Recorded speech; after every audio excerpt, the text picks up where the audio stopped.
All right, guys, what's going on? And welcome to the Nutrition Fundamentals Part 1 context. All right, so inside of this nutrition fundamentals and basics resource that you have inside the Skool community, my goal is to give you all the information that is actually practical for you so that you can live your healthiest life.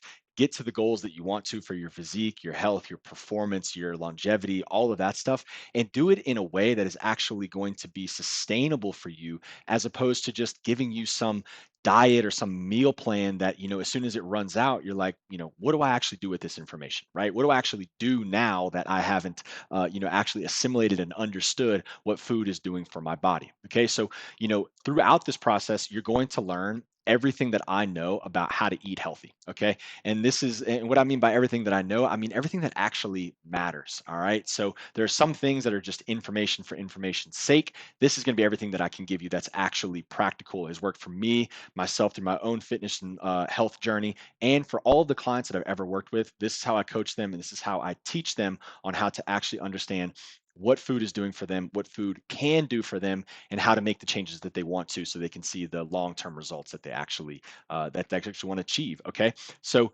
let's go ahead and get into it, man. So this is me. I'm Coach Jake. I'm the founder of Shift Fitness Systems, head coach here, and my goal is to help make you athletic for life. So that means being able to go out and compete. You want to feel good, you want to look good, and you want to be able to get after it. So that not only with your fitness and your physique or your performance, but also with your family, with your personal goals, with your relationships, and your life in general.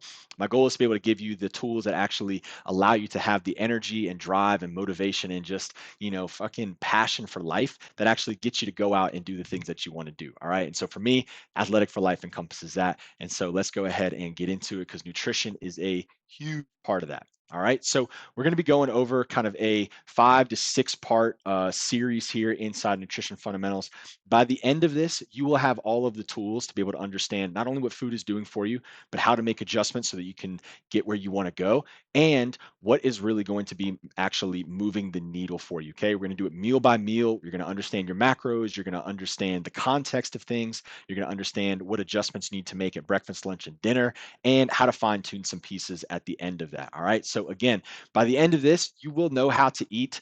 You'll know everything that I know on how to eat well for a human being. All right. So, I hope this is again, I hope this is really helpful for you. Before we dive into, find your starting point, pick your goal, breakfast, lunch, dinner, etc., you have to understand the context of things. All right. And so that's really important, because without context, then all the information is, I think, pretty useless.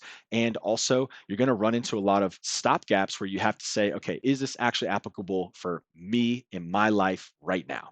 Okay, that's going to be really important, because there might be the quote unquote perfect diet out there in the textbook, but does that person who's making that perfect diet have time to cook it? Do they have to worry about picking up their kids from soccer practice? Are they training? Are they up late at night with work projects or a new baby? Like, how does their life look in the textbook? My goal is to give you the tools to actually take what's in the textbook and most kind of scientific knowledge, mix it with the practical in the real world, so that you can actually eat the way that is going to be beneficial for you in the long term, right? Because we got real lives, we got parties, we got kids' birthday parties, we got Super Bowls, we got travel, we got hotel dinners. Like, we got this stuff. How do you make it work for you? That's going to be my goal here. All right, so this is me. Well, this is not actually me. This is Bill Dance. Okay. So my goal is to be Bill Dance. If you grew up in the late 80s, 90s, early 2000s, then Bill Dance probably taught you how to fish. I grew up in Mississippi. We love bass fishing. We had a pond out in the woods behind our house, and I would watch this man's show on the Outdoor Channel all the time. So if you haven't seen his bloopers, you got to go to YouTube and check them out, because they are honestly incredible. But the point of this is that this man taught thousands of people how to fish, and that's my goal, is to teach you how to fish. I'm not going to give you black and white concrete things to say, do this, don't do that. Okay, sometimes I will. Sometimes sometimes I will do that kind of stuff. But in general, black and white doesn't work, because a lot of life is lived in the gray area. All right. So even if I'm talking about seed oils or processed meats or, late night snacks or whatever, there's going to be situations where you can understand how those things might be able to, I won't say work for you, but maybe not completely derail you. And what are the things that you really need to focus on so you can fry the big fish? All right. So you can really get the stuff that's important out of the way, nailed, made 100%, and then you can fill in the rest of the stuff that meets your lifestyle, your needs, and what makes you happy. All right. So that's my goal, is to become Bill Dance, and for me and you to learn how to fish together. All right. So I love this parable too. I'm a big parables kind of, metaphors guy. And there's the parable of the 6 or 7 blind men who are all petting an elephant. Okay, I don't know why they're petting an elephant. They just are in this parable, but they're all trying to describe the elephant to each other. And the guy that's touching the tusk says, "Oh no, it's like a tree." The guy who's touching the trunk says, "No, no, no, it's not like a tree. It's like a snake." And the guy who's touching the leg said, "No, no, it's not a snake. It's a fucking, it's a table. I don't know." They all start to describe different stuff, and they're all right at the exact same time. Okay, the guy who's touching the tail says it's like a curtain. It's like, no, it's all of these things all at the same time. So whenever you're coming at nutrition, aka the elephant, and you have a bunch of wise men, aka perspectives, that are you're trying to understand and assimilate all together, know that they're all important all the time, but some of them may be a little bit more important at other times than others. Okay, so you have your macronutrients, you have your micronutrients, you have the environment, you have the longevity and your goals at the time, disease prevention and management, blood sugar, et cetera, et cetera, et cetera, protein, carbs. Like, you have all of this shit all the time. It's all there. What do you pay attention to? How do you put it all together?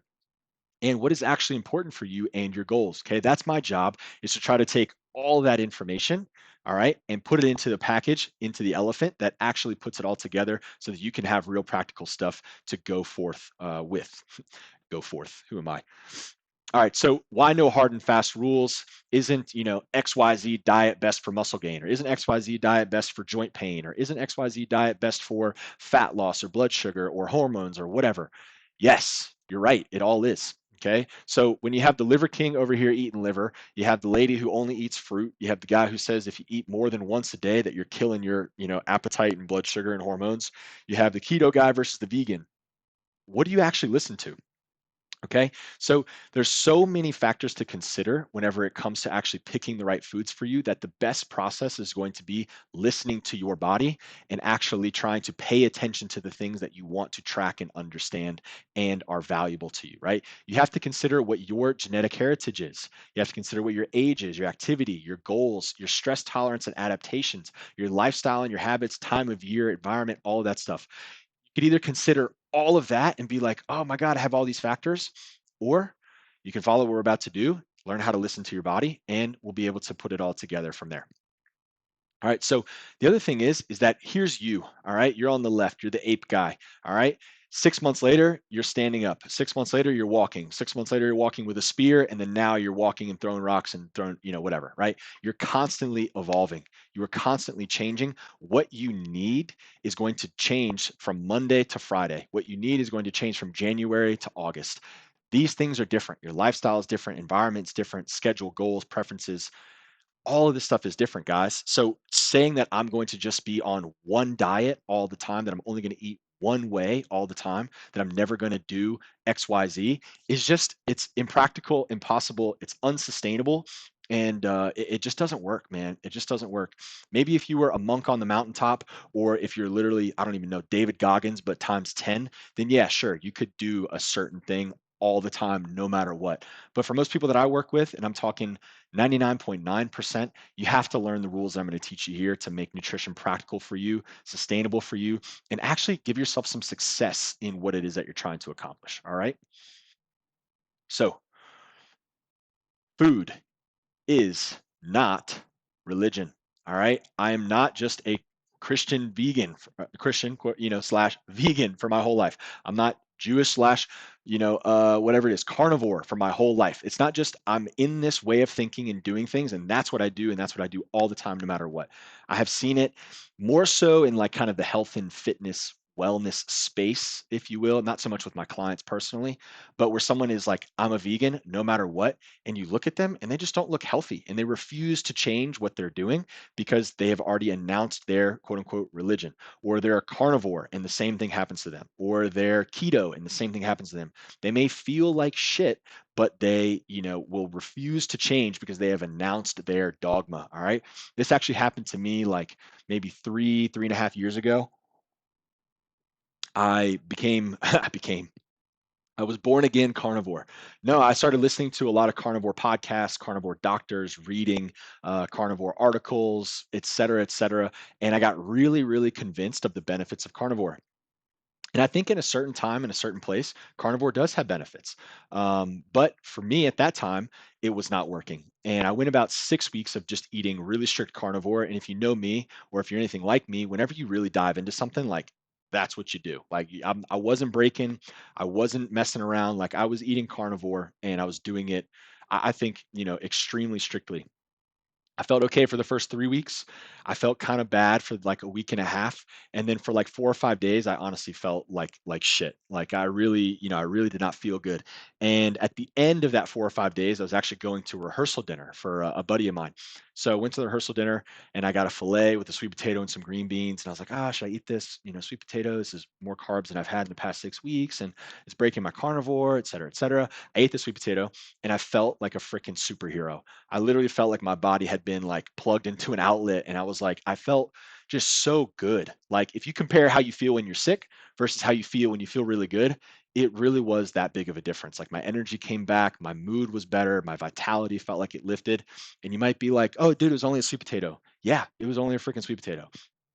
And then it was also some bread pudding after that. But still, like I just felt so much better. And I had this kind of aha moment for my particular, stage of that development of my life where I was like, man, I really have to learn how to listen to my body as opposed to becoming, the smartest nutrition guy, but feeling like shit with this new information and dogma that I've kind of learned. Right. So you have to remember that your food is not your religion. It's not dogma. It's got to be able to change and adapt to what it is that you're doing and how you're living your life. And remember, you need to actually live your life, okay? Not the life of the scientist guy who's saying that this is the best way, or your friend who doesn't even go out at all and enjoy any food out with his people who's saying that this diet is the best way. Like, if you remove yourself from your life for a particular diet, that's not going to be healthy or beneficial for anybody. So, this again may not be super applicable to you, guy who has kids in his 30s, just wants to lose some weight.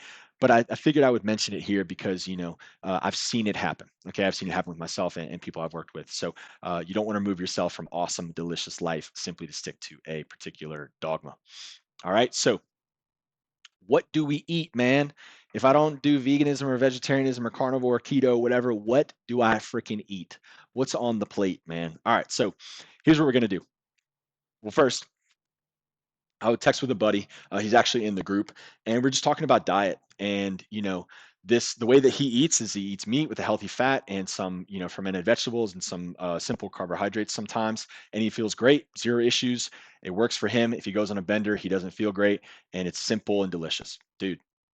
Check, check, check, check, check, man. That's everything that you want. All right. So then further down in the conversation, he sees all this stuff that tells him to do different than what he's doing. And he's like, yeah, I feel great. So I'll continue to do what makes me feel good. That is my goal, is to get you to that place. Okay. Do you actually feel good? What are you paying attention to say that you feel good? And if you do, keep rocking until you don't feel good and then make some changes, educated decisions to then try to get yourself to the place that you really want to be. All right. So you got to listen and follow your gut, and because your intuition is a very powerful tool, and your body is a very powerful kind of receptor on all the stuff that you're either bringing in or and also putting out. Okay. So with all this noise and information that's constantly flooding us, it can get very confusing. But the truth, the answer, the path that you're seeking is actually contained within your own experience most of the time. Information can be helpful to give you ideas, but you have to do it, feel it, and see, does this actually work for me? All right, so how do I tell if the food that I'm eating is working for me? Okay, this is a conversation I have really often because it's important to understand what it is that we're tracking, paying attention to, and trying to modify as we go forward. So, how do I tell if what I'm eating is working for me? You have to establish goals. If I'm trying to gain weight and week after week after week, I'm either staying the same weight or losing, it's not working. If I'm trying to lose weight and week after week after week, I'm gaining weight or staying the same, it's not working. Establish your goals. Then you track. Okay, what are you going to track? We'll talk about a lot of the metrics that I use in a little bit, but you have to track something, right? You need to understand, am I getting closer to my target or further from my target?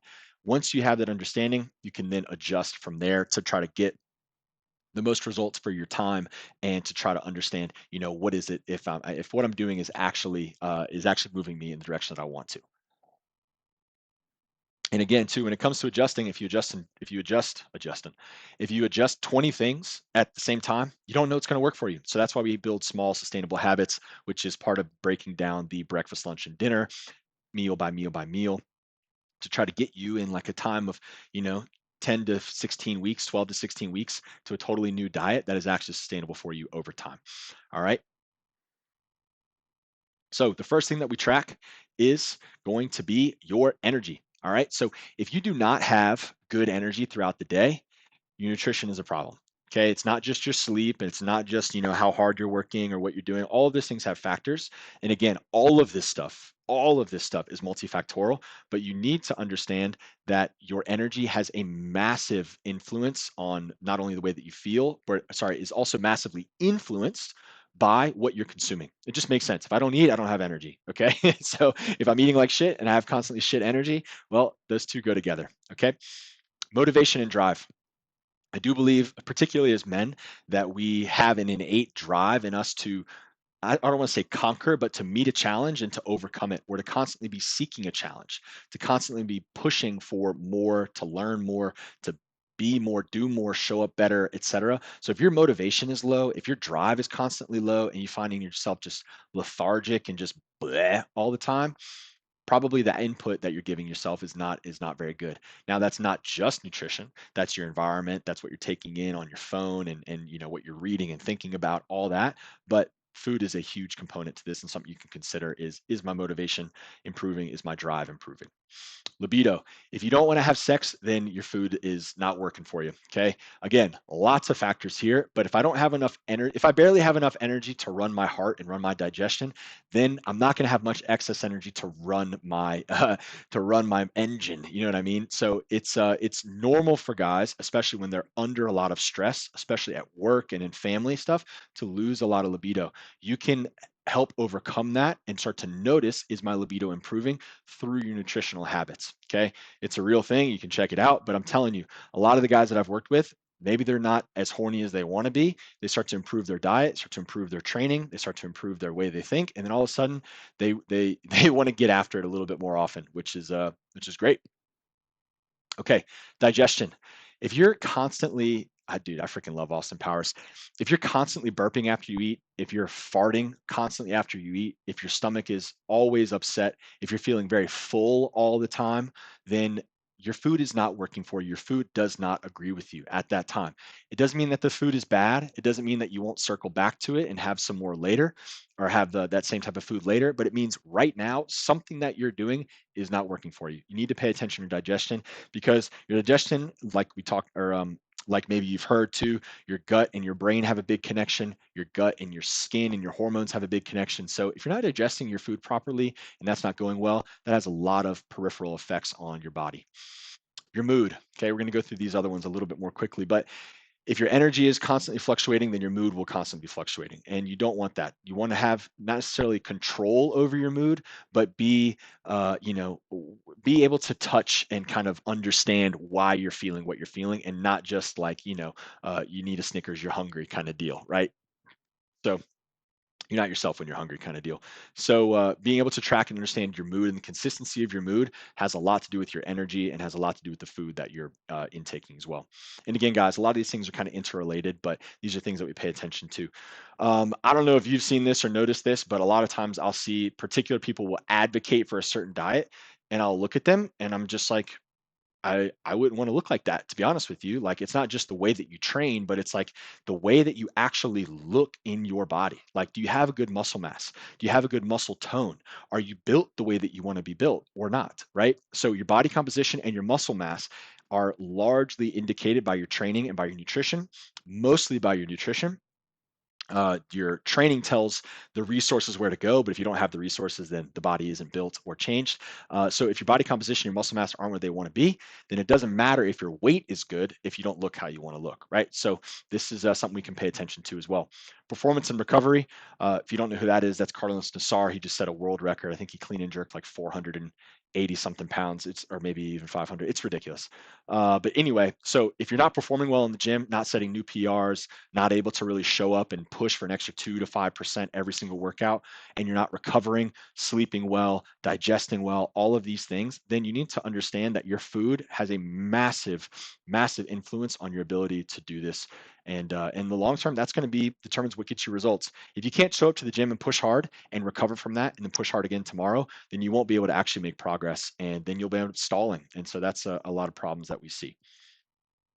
Okay, good. Some of our finer points: skin, hair, nails. If your body barely has energy to run its digestion and to run, to get your heart beating and get you moving through your workday, then it's not going to have the excess energy to kind of give you the aesthetic things that happen. Your hair, the health of your hair, the health of your skin, the health of your eyes and stuff. I mean, oftentimes, there's different hormonal things that happen, but if you look at somebody and you can look at the health of their body and whether or not they look healthy. And a lot of times that has to do with the glow of their skin, the health and the texture of their hair, their nails, and things like that. So, just another thing you can pay attention to: hunger and cravings. Being hungry is fine. Being hungry right after a meal or within a couple hours of eating a meal is not fine. And having cravings, you don't want to have cravings. Wanting something is different than craving it, right? There's like a physiological desire from your body to eat a certain food, especially high sugar foods. You want to avoid that. Okay, if that's present, that's not good. And then the last thing is Josh Burnbound, get on the scale. Get off the scale. Last thing is weight. Okay. If your weight is either constantly fluctuating, way too high or way too low, then that's not healthy either. Okay. I think I put this last for a reason because I think people tend to overemphasize weight. I can cut off my arm and lose 20 pounds, right? That's an exaggeration. But the point is that your weight can be in a good spot. Let's say you want to be 180 pounds and you're 180, but you can be 30% body fat, and that's terrible, right? So your weight has definitely an influence on your health and should be considered whenever we're, considering whether or not you're healthy. But it's not the only factor to pay attention to. All right, so let's discuss the shift food pyramid for guys who don't eat good. All right.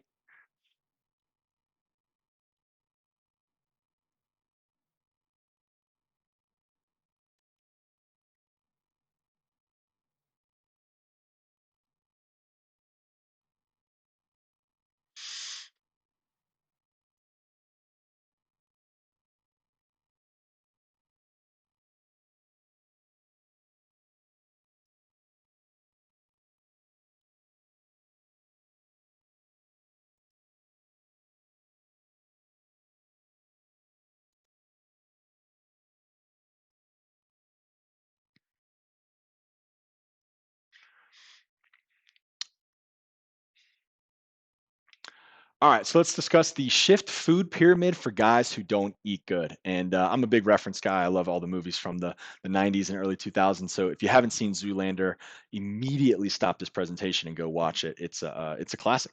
All right, so let's go ahead and get into it.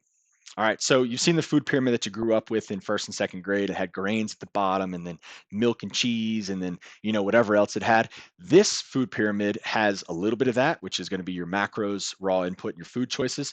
But this is mostly a quote unquote philosophical food pyramid, and basically how you look at food and how your food choices will affect you is how we're going to approach this, right? So you have how you eat, which is the bottom two pieces, which is awareness at the bottom and then consistency above that. That is going to be your awareness and your lifestyle, pretty much. All right. Then you have what you eat, your macros and raw input, which is exchangeable or interchangeable with your food choices. You have the quality of that food. And when I say quality, I mean seasonal, local, and organic. All right. That's going to make something higher quality. And then you have whether or not you enjoy it. Okay. Enjoying it. I could honestly put that at the bottom, but I've decided to put it at the top because you'll end up and there's ways to make the food that you eat that is healthiest for you become enjoyable and be enjoyable. I honestly enjoy pretty much every meal I make. Sometimes it's literally just fuel in the tank, but 90% plus of the time, I'm really having a good time when I eat the food that I eat. So let's go ahead and get into that. All right. So again, this food pyramid, that bottom four is 90% of what's important. That top two is 10%. Okay, you could argue for different perspectives on those numbers, but for the way I coach, the way I teach, the way I understand things, it's 90-10. All right, so let's really hammer those bottom four and really start to understand what it is that we're talking about here. Okay, so awareness. All right. What is going on with our awareness? Do we need to sit on a mountaintop and meditate and sun gaze and, really understand the nature of the universe?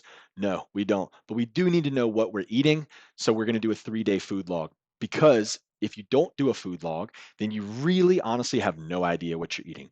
You don't pay attention to the fact that you're snacking on 2 handfuls of almonds between lunch and dinner every single day. You don't pay attention to the fact that you skipped breakfast the past 4 days. You don't pay attention to the fact that you're only eating 100 grams of protein when you should be eating 200. Like you really just don't get it. All right. You really just don't get it. And that's not just you, that's me too. Before I started all this back in, 2010 or whatever, I would food log and I would just see, okay, what am I eating as I'm trying to put on some muscle for the high school girls, right? Like I would see, what am I actually eating? What am I doing?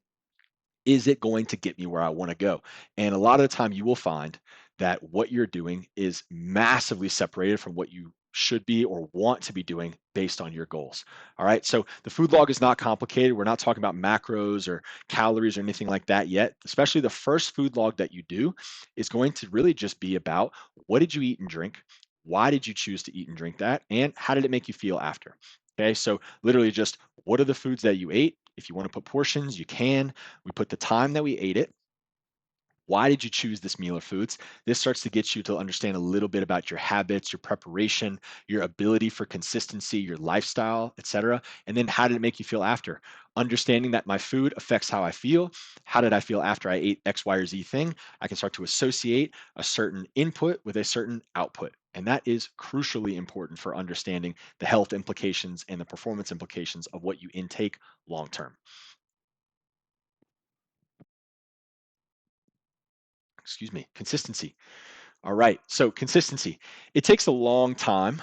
Okay. It takes a long time to turn a big ship like this. All right. And your body, who's been eating and moving and breathing and thinking the same way for the past year, 2 years, 5 years, 10 years, takes a long time to turn into a way that it's heading exactly in the direction that you want it to be. All right. So you have to understand that whenever it comes to changing your diet, in that I see a lot of guys, especially if they're more type A, motivated, and get excited about making changes, they want to go from heading north on day one to south on day two. And they want to pull a complete 180 and completely change everything about what they're doing. It's just not sustainable. Okay. It's just not sustainable. And I've seen it all the time with what we call yo yo diets, right?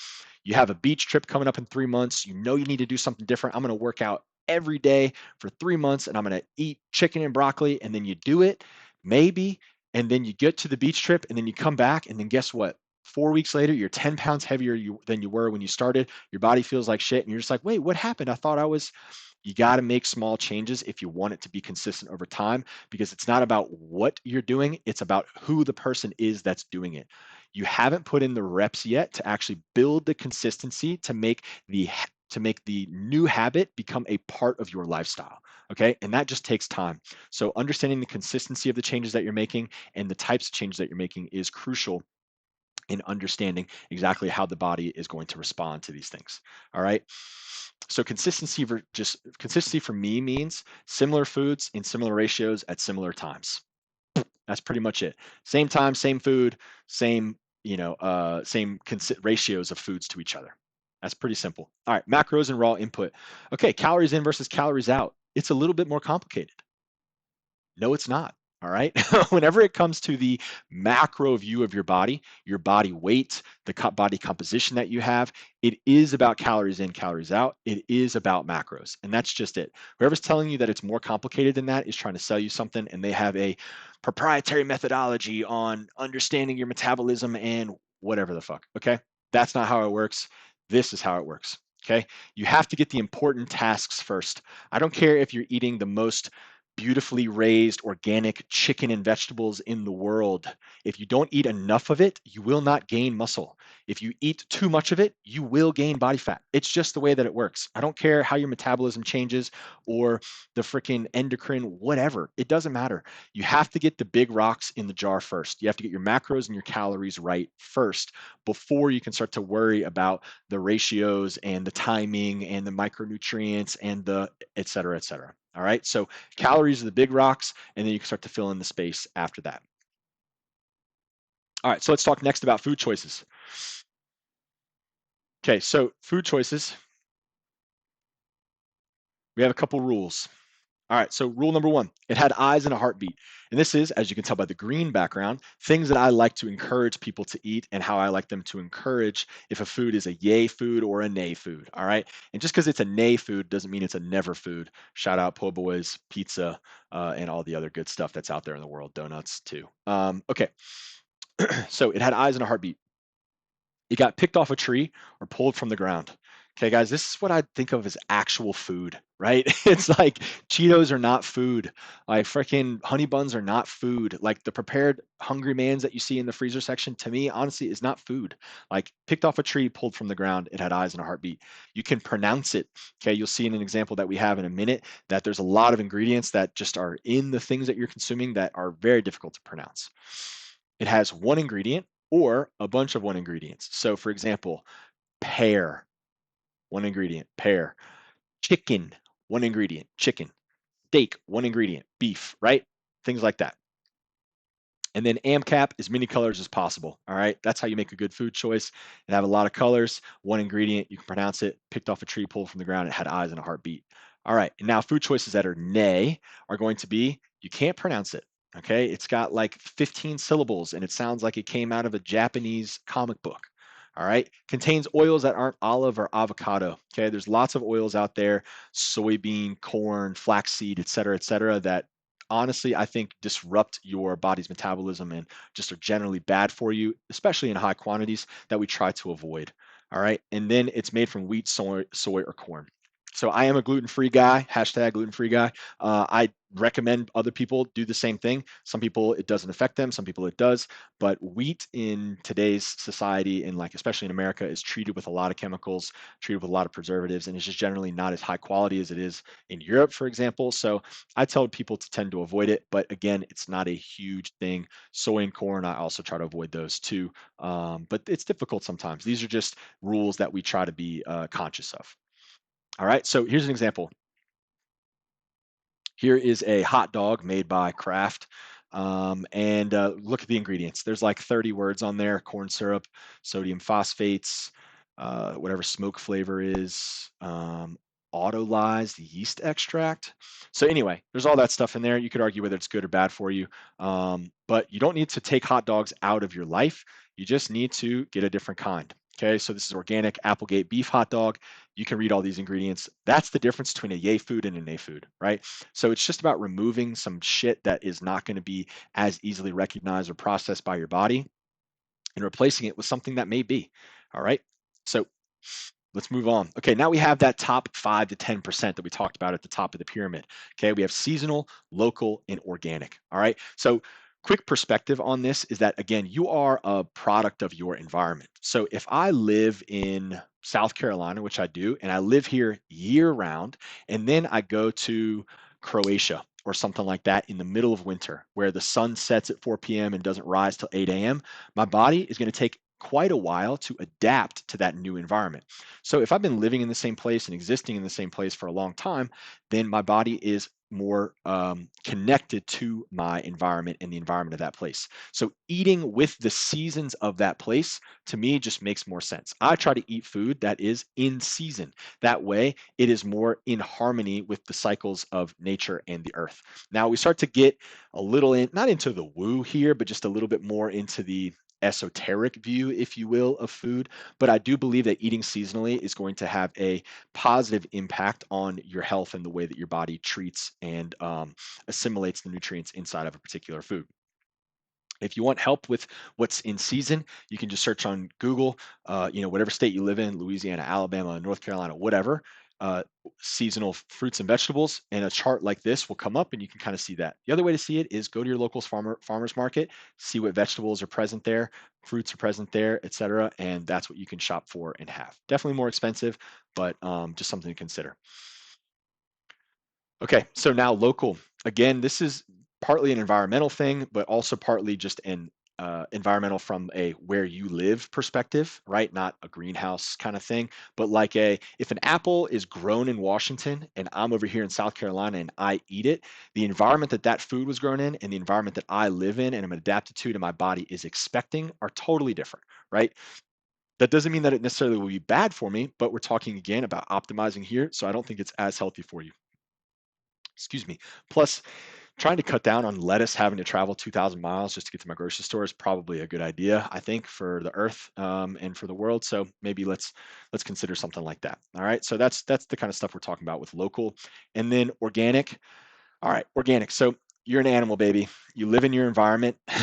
I love Austin Powers. You live in your environment. The sun sets, the sun rises, the wind is what it is, the air quality, temperature, humidity, all that stuff. Your body and you are an animal in a particular environment. Okay. Your body needs to be adapted to and in relation and harmony with that environment to succeed. I mean, think about taking a saltwater fish and putting it in fresh water. Same water, different environment, doesn't succeed. Same thing with your body. You need to try to optimize and adapt according to the place that you live and the environment that you're in. So, whenever it comes to organic food, I'm going to get on my high horse here. And again, y'all remember this is the 5 to 10% where we're trying to optimize things. But I do genuinely believe that organic food is way better for you than non-organic food. Okay.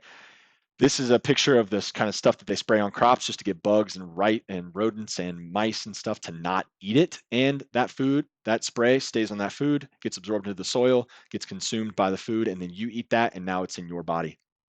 It's just not as healthy for you.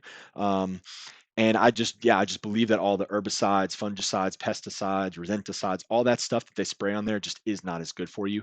You want to try to eat food that's grown in harmony with its environment, right? Meaning it doesn't need all these artificial chemicals and preservatives and stuff to keep it alive. And if you eat that food that has more life to it, it'll give you more life, is the way I think about it. There's a really awesome presentation on YouTube called The Dirt Facts by Paul Chek that is fantastic. I find it super interesting. He does a great job of explaining a lot of kind of nuanced pieces of this in a pretty entertaining way. If you want more information about why I think organic is important, I would go there and you'll have a little bit more context of stuff. But that's just another idea. Again, you could eat the most beautiful organic chicken, lettuce, vegetables, fruits, but you're not eating enough of it or you're eating too much of it and you won't have the optimal health, right? You need to get, again, the big rocks in the jar first.